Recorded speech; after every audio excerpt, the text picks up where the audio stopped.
नमस्कार मित्रांनो, पुस्तकांची रॉन्देवूमध्ये तुमचं पुन्हा एकदा स्वागत. गेल्या 2 एपिसोडमध्ये आपण थोड्याशा गंभीर विषयांबद्दल बोललो होतो. यावेळेला आपण आपल्या सगळ्यांच्याच लाडक्या विषयाबद्दल बोलणार आहोत, ते म्हणजे क्रिकेट आणि क्रिकेटवरची पुस्तकं. क्रिकेटवरनं लक्षात आलं आपण ऍक्च्युली एंड बदलून बसलोय. हो हो, पण आज आपण कुठल्या पुस्तकांवर बोलणार आहोत ते सांग. आज आपण 2 पुस्तकं घेतलेली आहेत, एक मराठी पुस्तक आणि एक पहिल्यांदाच या उपक्रमात आपण इंग्लिश पुस्तक घेतोय.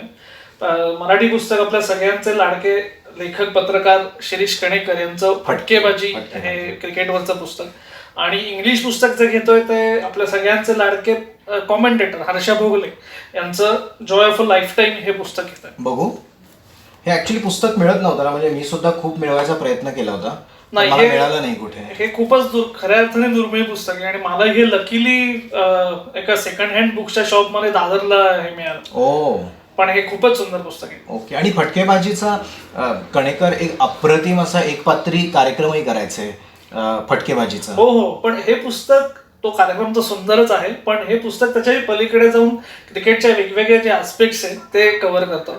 फलंदाज गोलंदाज तर आहेतच, पण कॉमेंट्रीवरचा पण एक वेगळा यांचा लेख आहे आणि मुख्य हे सगळ्या लेखांचं कंपायलेशन आहे. आणि अभिजित, वेगवेगळ्या इरामधले जे मोठे खेळाडू होते, म्हणजे माझ्या मते ब्रॅडमनवर एक सुंदर लेख आहे, सोबर्स आहे, सुनील गावस्करांवर एक छान लेख आहे, ते सगळं या पुस्तकामध्ये छान कव्हर केलं. प्रश्नच नाही. आणि ब्रॅडमनचा तू उल्लेख केलास तर ब्रॅडमनवर तर अख्खं एक प्रकरणच आहे आणि महामानव असं याचं शीर्षक आहे. तर ते हे वाचल्यावर कळतं की खरंच कसे ते महामानव होते ब्रॅडमन.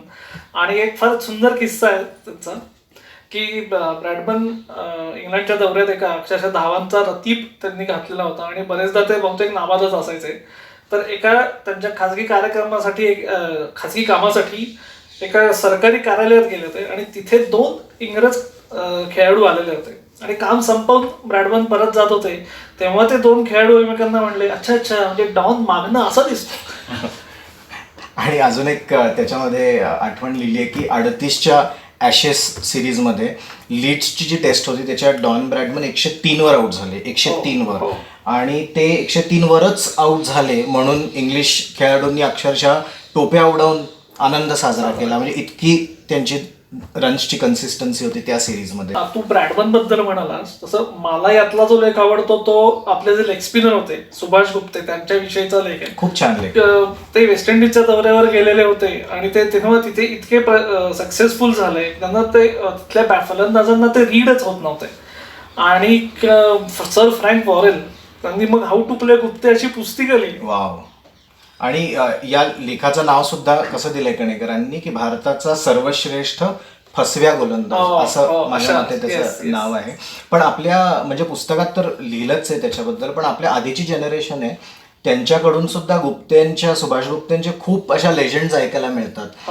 पुस्तकातही उल्लेख आहे, तू वाचला असशील की इंग्लंड आणि पाकिस्तानची टूर भारतामध्ये आली होती आय थिंक 50s मध्ये.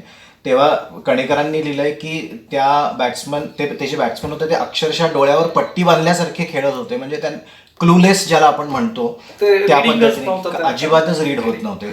आणि नंतर 60च्या दशकात जेव्हा आपला संघ परत गेला तेव्हा गुप्ते जाऊ शकले नाहीत, तर तेव्हा तिथे आपल्या 2 पदाधिकाऱ्यांना तिथला एक टॅक्सी ड्रायव्हर भेटला आणि तो असं म्हणाला की तुम्ही गुप्तेंना आणलं नाही तर आमचे जे कसलेले फलंदाज आहेत सोबर्स किंवा रोहन कनाय त्यांच्या विकेट आता काढणार तरी कोण. वाव.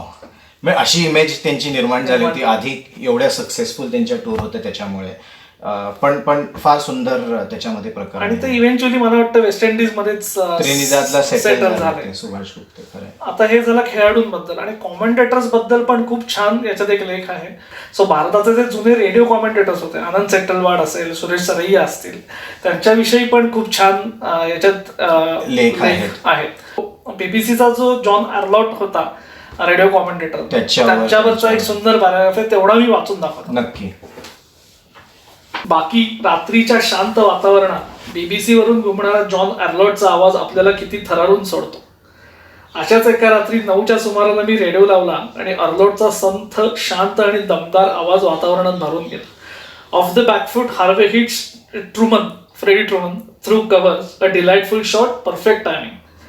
आणि तासाभरात मी परत रेडिओ लावला तर डेव्हिडसन बोल्स टू सुब्बाराव, म्हणजे अवघ्या तासाभरात ऑस्ट्रेलियाचा ऑल आउट झाला. फायरी फ्रेडीचा चित्तथरारक पराक्रम सांगताना किंचितही उत्तेजित न झालेल्या अर्लॉटचा संथनी शांत आवाज अंगावर कसा काटा आणू शकतो हे मी त्या रात्री अनुभवलंय. अप्रतिम. आणि मला हे विशेष वाटतं कारण आजकालची आपण जी कॉमेंट्री ऐकतो ती सगळे उत्तेजित झालेल्या लोकांची असते. त्यामुळे खूप खूप छान पॅरा आहे त्याच्यामध्ये. आणि भारतातले जे पूर्वीचे रेडिओ कॉमेंटेटर होते म्हणजे बॉबी तल्यार खान म्हणा किंवा तू म्हटलं आनंद सेटलवाड, त्यांच्याबद्दलही खूप छान लिहिलंय. आणि आपल्या आधीच्या ज्या जनरेशन्स आहेत त्यांना हे रेडिओ कॉमेंट्रीचं खूप अप्रूप होतं. इनफॅक्ट कणेकरांनी त्याच्यात एक खूप सुंदर आठवण सांगितली आहे की भारताचा पहिला टेस्ट विजय, कसोटी विजय 1952 मध्ये, त्याची कॉमेंट्री ते लहान असताना ऐकत होते. आणि प्रत्येक जेव्हा शेवटची इंग्लंडची विकेट्स जात होत्या तेव्हा ते धावत जायचे, त्यांच्या आजोबांना सांगायचे की विकेट गेली आहे, परत जायचे, कॉमेंट्री ऐकायचे. सो त्या कॉमेंट्री म्हणजे रेडिओ कॉमेंट्री जी आपल्याला फार अशी माहिती नाही आता, त्याच्याबद्दलही खूप सुंदर पुस्तकामध्ये लिहिलं आहे. अभिजित, अजून एक गोष्ट म्हणजे जे जुने खेळाडू आहेत म्हणजे मोठमोठे खेळाडू आहेत आणि क्रिकेटचे समीक्षक आहेत त्यांच्याबद्दलही काही लेख खूप छान आहेत. म्हणजे माझा एक आवडता लेख आहे की सर नेव्हिल कार्डस, ज्यांना क्रिकेट लेखकांमधले विक्टर ट्रम्पर अशी उपमा द्यायचे, त्यांच्याबद्दल एक फार छान लेख आहे. आणि त्यांच्यासाठी विक्टर ट्रम्पर म्हणजे ऑस्ट्रेलियाचे महान फलंदाज, ते म्हणजे गॉडलाईक स्टेटस त्यांच्यासाठी होतं. आणि त्यांच्याबद्दल त्यांनी अशी आठवण लिहिली आहे की एकदा कार्डसनी असं लिहून ठेवलं की जर परमेश्वराने मनात आणलं तर परमेश्वर ट्रम्परपेक्षा चांगला फलंदाज जन्माला घालेलही, पण अजून तरी त्यांनी असं केलेलं नाही, त्यांनी लिहिलंय. सो असे आता आपल्याला फारसं माहिती नसलेल्या पण पूर्वीच्या इरामधल्या ग्रेट क्रिकेट लेखकांबद्दल किंवा खेळाडूंबद्दल खूप छान माहिती आहे त्याच्यामध्ये. सुंदर पुस्तक आहे.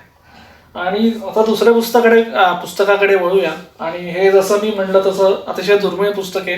आणि हे 1990चा जो आपला दौरा होता ना इंग्लंडचा, तो सचिन तेंडुलकरच्या उदयासाठी खरं तर ओळखला जातो. आणि मग तो कालखंड महत्वाचा आहे की 1990. आणि मग बऱ्यापैकी आपलं क्रिकेट एका ट्रान्झिशन जात होतं की गावस्कर रिटायर झाले होते, Kapil Dev towards the fag end of his career होते. म्हणजे असं आपल्याला वाटत होतं कारण त्याच्यानंतर ते 5 वर्ष खेळले, पण दॅट्स अ पार्ट. आणि मग सचिन तेंडुलकर, संजय मांजरेकर या सारख्या खेळाडूंचा उदय होत होता. आणि अझर एक या दोन्ही याच्यातली एक कॉमन लिंक होता. आणि अभिजित, ही जी सिरीज होती ती म्हणजे वेगवेगळ्या गोष्टींसाठी लक्षात राहते. कारण ग्रॅहम गुचनी 333 केल्या पहिल्या टेस्टमध्ये लॉर्ड्सच्या, कपिल देवनी त्या 4 फेमस 6 मारल्या एडी हेमिंग्सला फॉलो ऑन वाचवण्यासाठी. नंतर सचिनची पण पहिली टेस्ट 100 आहे ज्याची सगळेजण वाट बघत होते. आणि it was a match saving effort. तर या सगळ्यामध्ये कुठला पार्ट तुला आवडतो पुस्तकातला? खरं तर अगदी अख्खं पुस्तकच मला आवडतं. पण लॉर्ड्सच्या टेस्ट बद्दल जे तू म्हणलास ना, तर एक खूप छान प्रसंग आहे की अझरची सेंचुरी आहे. आणि तेव्हा अझरुद्दीन खेळत असताना 1-2 विकेट लवकर पडले आणि कपिल देव जॉईन झाला. आणि अझर त्याच्या फ्लोमध्ये खेळत होता. त्यांनी 1-2 नेत्रदीपक चौकार मारले आपल्या शैलीदार पद्धतीत. आणि कपिल देव शांतपणे त्याच्या जवळ गेले एका त्याच्या शॉट नंतर आणि फक्त ज्याला आपण पॅट ऑफ द बॅक म्हणतो तसं केलं. आणि तेव्हा भोगले अशा अर्थाचं लिहितात की एका जनरेशन कडून दुसऱ्या जनरेशनकडे क्रिकेटची सूत्र जाताना आम्हाला दिसत होते. सो हा भाग लॉर्ड स्टॅटिस मधला मला खूपच आवडतो. आणि नंतर मग आपले जे मॅनेजर होते, म्हणजे तेव्हा कोच नसायचे, मॅनेजर असायचे. सो बेदी आपले मॅनेजर होते. सो त्यांचेही काही थोडेसे नटोरियस म्हणता येतील असे किस्से आहेत. जसं पहिल्या टेस्ट नंतर आपण टॉस जिंकून फिल्डिंग घेतली, ते कॉन्ट्रोवर्शियल निर्णय होता, तो चमत्कारिक निर्णय होता. आणि मग पत्रकार परिषदेत संध्याकाळी जेव्हा त्यांना विचारलं की या निर्णय का घेतला, तेव्हा फक्त ते म्हणले की सिम्पली आज द कॅप्टन. मग तेव्हा ते सगळं वाद निर्माण झालं की कोऑर्डिनेशन आहे का नाही, टीम एकत्र आहे का नाही. ग्रॅहम गुचनी 333 रन्स केल्या पहिल्या इनिंग्स मध्ये. तरी सुद्धा तुला आठवत असेल की पहिल्याच दिवशी पहिल्याच सेशन मध्ये गुचचा कॅच किरण मोरेनी सोडला होता अगदी 30-40च्या दरम्यान. सो त्याच्याबद्दलही पुस्तकात लिहिलेलं आहे असं मी वाचलं होतं.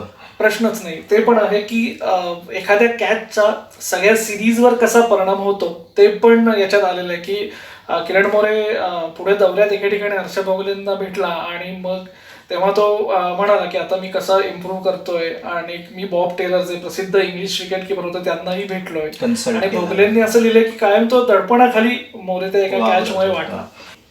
आणि दुसऱ्या टेस्टमध्ये मँचेस्टरमध्ये जी सचिनची पहिली टेस्ट सेंचुरी झाली, ज्याच्यासाठी सगळेच जण वाट बघत होते तेव्हा, तर त्या इनिंग्स बद्दल काय लिहिलंय पुस्तकामध्ये?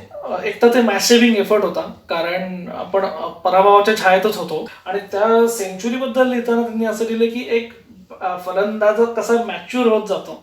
सुरुवातीला त्यांनी कशी डिसिप्लिन ठेवली, कुठलाही रॅश शॉट खेळला नाही, आणि एकदा जम बसल्यावर त्याचे प्रेक्षणीय बॅकफूट पंचेस बघून सगळेच थक्क झाले. इतक्या कमी वयात एवढी म्हणजे बॅटिंग मधली प्रगल्भता बघून सगळेच थक्क झाले. तेंडुलकरनी खेळावं आणि हर्ष भोगलेंनी लिहावं असं अशा अर्थातच ते सगळं आहे. वाव. आणि मध्यंतरी हर्ष भोगलेंनी ह्याचा कपिल देवच्या 4 सिक्सर मारले होते रिसेंटली, त्याच्याविषयी त्यांनीच या पुस्तकातला एक भाग ट्विट केला होता. त्याला 30 वर्ष झाल्यामुळे, त्या घटनेला 30 वर्ष झाल्यामुळे. खरं. आणि मला अभिजित खरंच वाटतं की हे पुस्तक, याची एखादी नवीन आवृत्ती निघाली तर ते सगळ्यांना अवेलेबल होईल, कारण हे खरंच खूप सुंदर पुस्तक आहे. नक्कीच नक्कीच. तर मित्रांनो, आमचा हा एपिसोड क्रिकेट प्रेमींनाच नाही तर सगळ्यांना आवडला असेल अशी आशा करतो. पुढच्या एपिसोडमध्ये एका नवीन पुस्तकाबद्दल बोलायला आम्ही परत येऊ, पुस्तकांची रॉन्देवूमध्ये. तोपर्यंत आमचा हा व्हिडिओ लाईक आणि शेअर करा आणि आमच्या चॅनललाही सबस्क्राईब करा. धन्यवाद.